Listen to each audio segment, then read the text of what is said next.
Raising Us is sponsored by Nugget, the makers of the original Play Couch.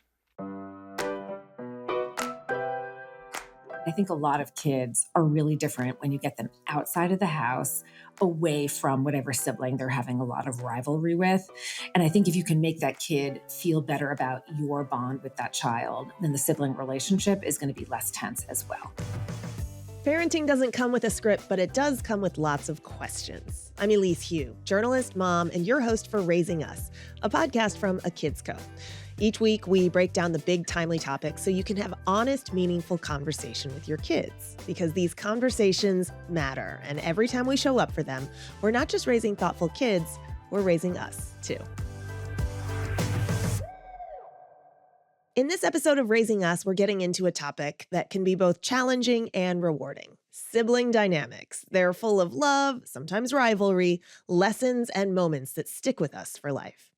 Joining us today is Susan Dominus, an award-winning New York Times journalist and author. Her new book, The Family Dynamic, A Journey into the Mystery of Sibling Success, explores the fascinating ways siblings influence each other's lives.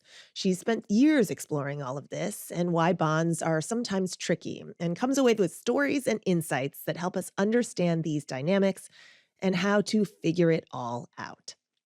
Sue Dominus, welcome to the show. Thank you so much for having me. It's great to see you. It's great to see you. You grew up with two siblings in your family, and if I remember correctly, it's an older brother and an older sister. Yes, that's exactly right.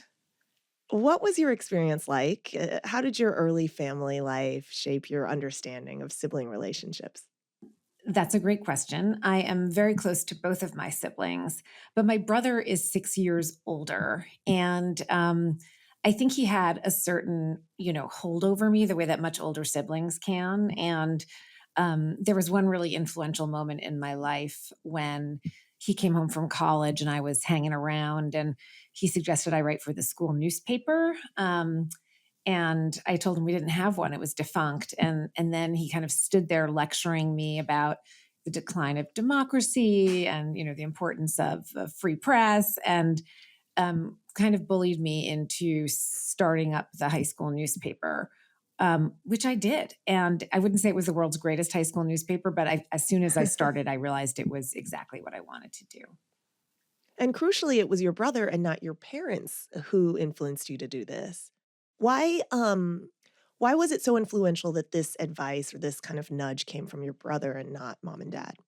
It's funny. My friend Lisa D'Amour, who's a wonderful best-selling author of books about developmental psychology, calls advice from parents of adolescent children the kiss of death advice. Kids at that age, there's research that actually shows that young people want to get advice from people who both know them well and also understand their circumstances well. And, the fact is that other teenagers or other young people do understand kids better than their parents often do. The parents think they get what high school's like, but they're not really in it or of it the way that your siblings sometimes can be. And so I just think that kids tend to question the motives of parents when they start pushing them towards things that might look good on a resume, for example. But when siblings do, there's, less the possibility that they have some ulterior motive. This is an example of a really sort of fortifying sibling relationship. Did you have sibling rivalry in your own family or competition with your siblings? My sister and I are really different, and we are certainly not without tension in our relationship since she's only a year and a half older. I sometimes think that it is not a coincidence that we are as different as we are. She is all about, she was very much a business person. She was an executive. She was frankly quite bossy and still is. And I think because she took up a lot of space, I took up a lot less space, and I actually became more of an observer, which is not that different from becoming a writer. And so I do think, she's also been formative in my career in other ways, just, so much really helpful professional advice and support. And she's also honest with me in a way that I think very few other people in my life can be. And I consider that like a huge luxury. But I think the rivalry maybe did encourage us to go in pretty different directions. How did your own family talk about success, ambition, or competition among siblings when you were young? What do you remember? If I'm honest, I think my father was very threatened by the fact that certain things came very naturally to me that didn't to my sister. I was a strong student. I mean, Ellen was a good student too, but school came very, very easily to me. And I think there was a lot of, let's say, encouragement to maintain humility about all things, which I think actually, I like to think, at the risk of sounding unhumble, I think it did serve me well. All right. So, for your book, The Family Dynamic, you studied six families with multiple high achieving siblings. What are some of the most surprising ways siblings influence each other when it comes to ambition and success based on your research? Well, it's been a question for many, many years why something is true that we know to be true. We know that when one sibling does pretty well academically, generally other siblings do well too. Of course, we know that there are exceptions within families, but like demographically speaking across populations, that's what you see. And the question always was, is it because of something the parents are doing and how they raise their children? Or is there something about the effects that siblings are having on each other? And it was always hard to tease that out. So somebody did a really ingenious study not too long ago in which they basically looked at siblings of kids who happened to be old for their grade. So we know that kids who are old for their grade do better. They're developmentally farther along. Their teachers like them. They're easier. School is like a little bit, more straightforward. Whether they do better in the long run, like that's contested. But on things like tests and grades, even in some leadership positions, kids who are old for their grade, certainly in sports, tend to thrive. So then they looked at their younger siblings and they found that those siblings did better also than the siblings of kids who were, let's say, young for their grade. And what you see from that, and we're talking about younger siblings who might have been old for their grade, young for their grade, it didn't matter. It was just like if you had an older sibling who had this funny little advantage of being a little bit on the old side for their grade, the sibling also tended to do better. So that's how we know that there's this real trickle down effect from one sibling's conduct to another. What the mechanism of that is a little bit more confusing. Like it could be that expectations are set. It could be that the older sibling is actually helping the younger sibling and passing on some of that knowledge or setting a tone that like, yay, school, good, that kind of thing.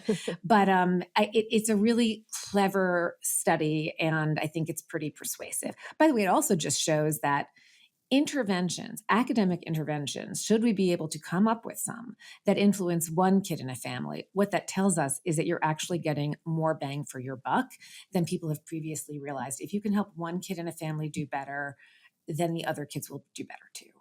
There's a trickle down effect, especially if Exactly. you help the oldest sibling, right? Yeah, I think that is If true. it's the eldest son, the eldest daughter. Yes, there's some give and take, but I do think it's probably if they broke it down, it would be more important for the oldest or the older sibling to be doing better. Yeah. That is fascinating.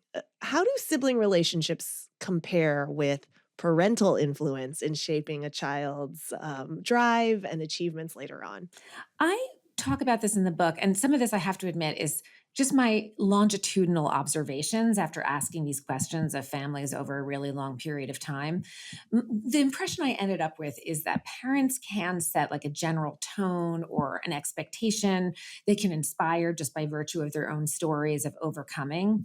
But when it comes time to like getting the sibling from point A to point B, I think that siblings are more effective than parents are for some of the reasons I've described earlier.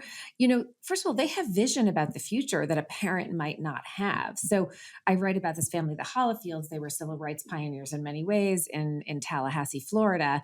And when Marilyn Hollifield, who went on to do many great things, graduated from college, it was her older brother, Bishop Hollifield, who had gone to Harvard Law School, who said to her that he thought she should go. I don't think her parents would have thought our, daughter who is, very bright and is very talented, but by the way, is also Black in, 1969. I don't think it would have been top of mind for them. But for her brother, he could imagine it. He could see it for her. So I think there's a futuristic vision that siblings can have that parents might not have the capacity for. And I also think that at a certain point, when you're in your 40s, you don't really see your dad making the introductions that matter, but there can be a real network effect of siblings who all, are in related fields and can really help each other out and build a really trusting network for themselves. Sure. Your book discusses this idea of flexible parenting. So we want to know, how do parents support strong sibling bonds without imposing sort of rigid expectations? How do they encourage strong sibling bonds without enforcing expectations? Yeah, without reinforcing rigid expectations about how the siblings relate to one another or certain expectations about success. Because ultimately, these families that you studied were extraordinary. The siblings turned out to be very successful by, I guess, Conventional external measures, metrics. And yes. so I think there's probably a lot of listeners out there who are parents who are sort of like, okay, how can we A, stop our kids from fighting, Mhm. but B, Mhm. um, Mhm. create that fertile ground for excellence later on?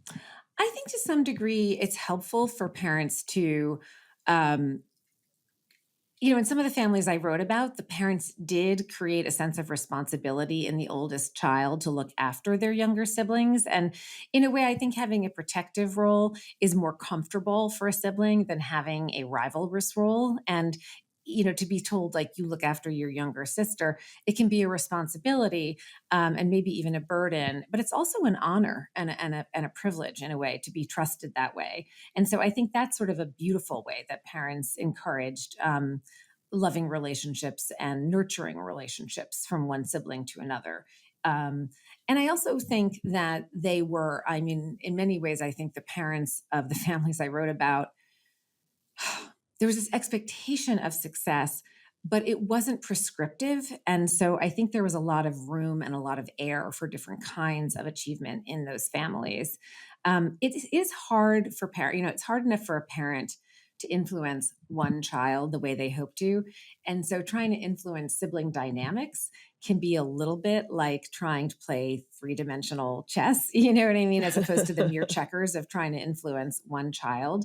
But what I just saw was a lot of air, a lot of room to breathe. And I wish I could have interviewed some of the parents who had died before I wrote the book. But my sense is that we all know that comparisons are the thief of joy in life and in family life.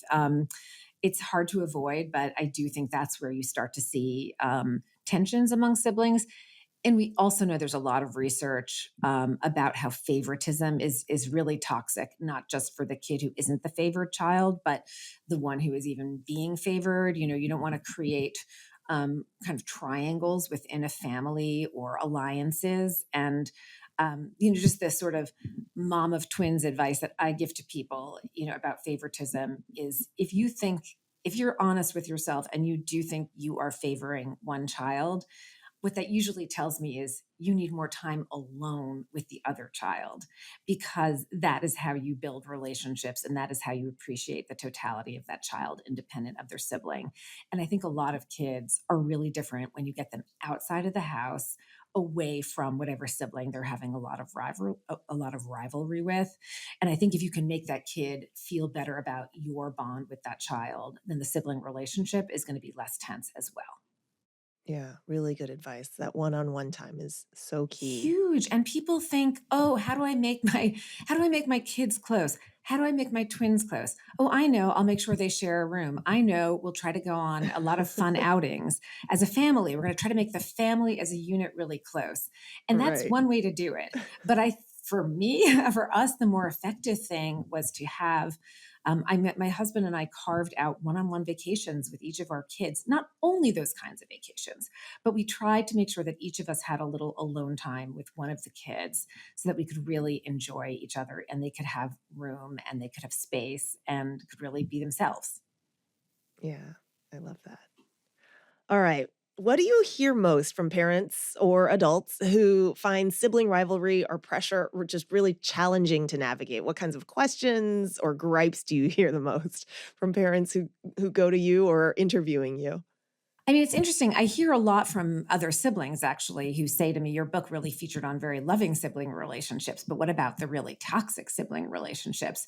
And I do think that those, I mean, that's a separate book maybe, but I do think that those relationships are just as the positive effects that siblings can have on each other is underappreciated. I think the toxic relationships among siblings are underappreciated.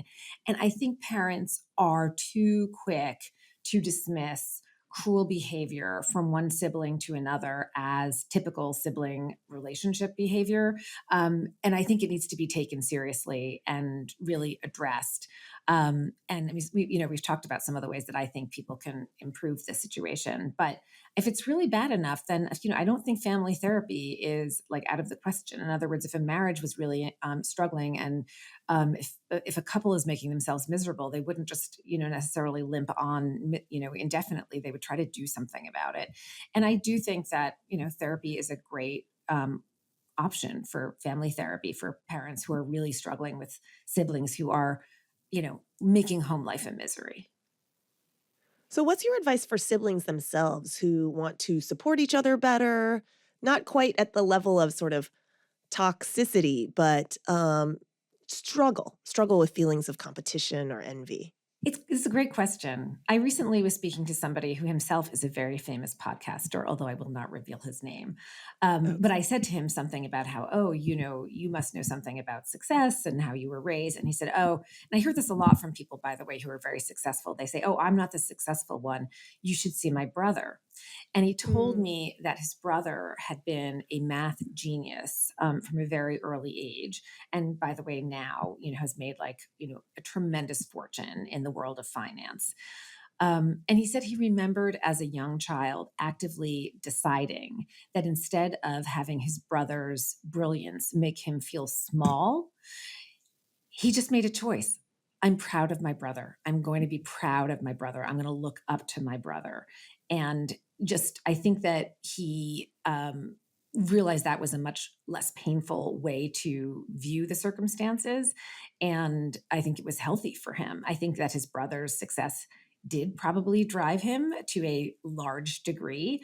It's almost like when you meet somebody and then you and you get to know them, and then they introduce you to an older sibling who turns out to be like model gorgeous, and suddenly you understand that person so much better.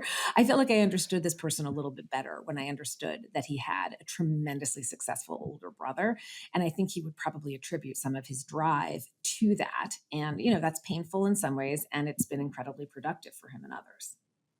yeah, yeah. That reminds me of my own brother who felt like in elementary school I always turned my nose up at him and I was like snooty to him because I didn't think he was I thought he like had he chose the wrong friends and was kind of like a malcontent and all of those things, but it ended up sort of flipping around college where he became far more striving and achieving.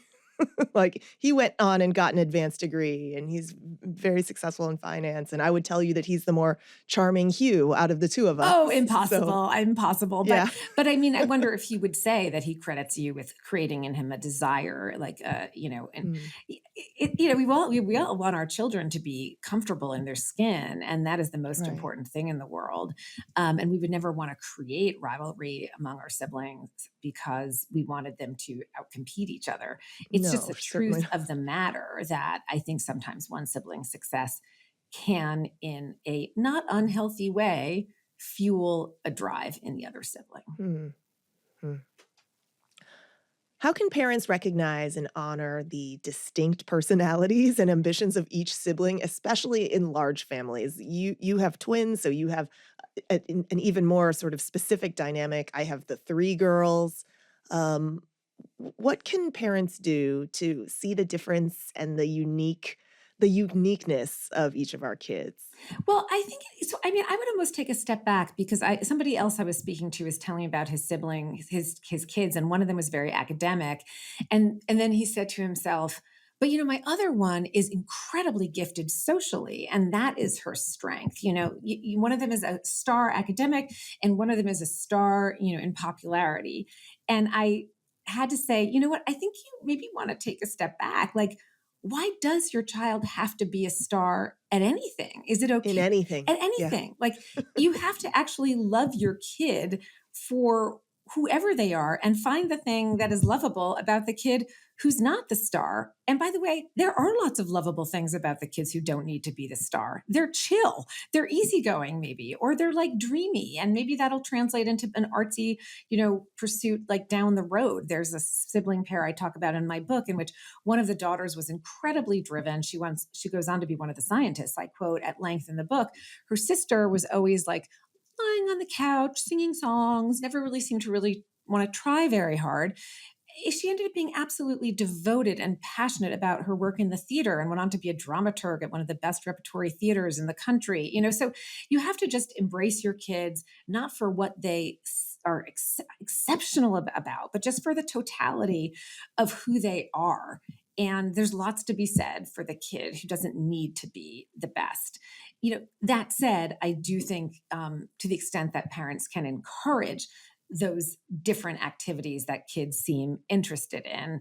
And it's hard if you have three kids to find time to get one to tennis and the other to oboe and the other to Tell me Suzuki. about it, I, sister. I feel for Yeah. you because three, twins is like four times harder than singletons, but three kids is like six times harder than twins. So like props to you. But I think it's, I always think, what is money for, right? Like, I think maybe it is for hiring the teenage kid who can drive that third kid to the third thing, like try to make your life as easy while encouraging it. I'm always fascinated by these families who had rubrics of some kind, which is to say, I grew up with a family of three sisters who were all tremendous natural athletes, but they each were encouraged to pick a different sport. So one did tennis, the other was a great swimmer.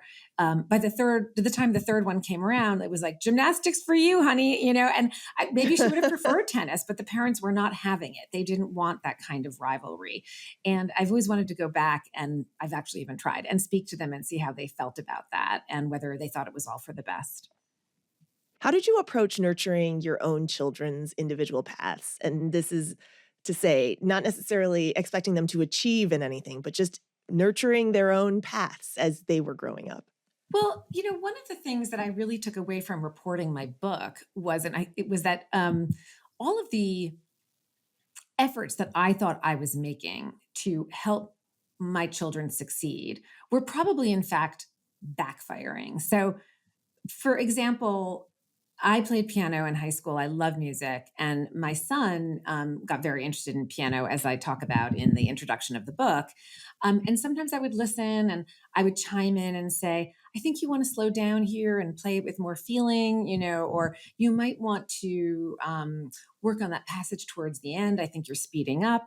And even though I could tell he really didn't appreciate it, I just kept doing it. It felt so natural to me. Not one, but two of the mothers in the book were described to me as mothers who just, by their own children, who appreciated their children's gifts and just reveled in them and left it at that. They let the coaches coach. They let the piano teacher, teach the piano. Marilyn Hollifield, some of her most beautiful memories of her mother are just Marilyn exquisitely playing piano while her mother sat with her eyes closed in the couch and enjoyed, or Diane Paulus, who went on to become this tremendously successful, innovative director, danced with the American Ballet Theater as a girl. And her mother would watch, she said, without desire. She wasn't going to brag about it. She wasn't going to give her feedback. She wasn't going to suggest that she try out for the bigger part. She just went and enjoyed, and it really changed the way I enjoyed my son's piano playing. And I definitely made a point of just sitting there quietly and saying nothing until I knew he could trust that I was going to say nothing, and it really, I could tell, I could feel him enjoying it more himself. So I think really trying to watch without desire, trying to let the coach coach, trying to let the mentor, and for the home environment to be a place that finds, in a resourceful way if necessary, finds a way for that child to pursue their passion. But home is a safe space where it's appreciated without having pressure on it. Love that. And what a lovely note to end on. Sue Dominus, thank you so much. Thank you. So great to see you, Elise. Take care. Thanks again to Sue Dominus for joining us. Sibling relationships can be kind of a roller coaster. There's love, bickering, and everything in between, which can sometimes leave both kids and parents a little lost. And that's why it's so helpful to check in with your kids regularly, be real, and open with each other. When we know what's myth and what's really going on, it makes it easier to help our kids handle their feelings and figure out how to get along better over time. For more tools and resources, visit us at akidsco.com. Thanks for listening to Raising Us. And if this episode resonated with you, please share it with someone who needs to hear it. And don't forget to subscribe and follow on YouTube, Apple Podcasts, Spotify, or wherever else you get your shows. Raising Us is sponsored by Nugget.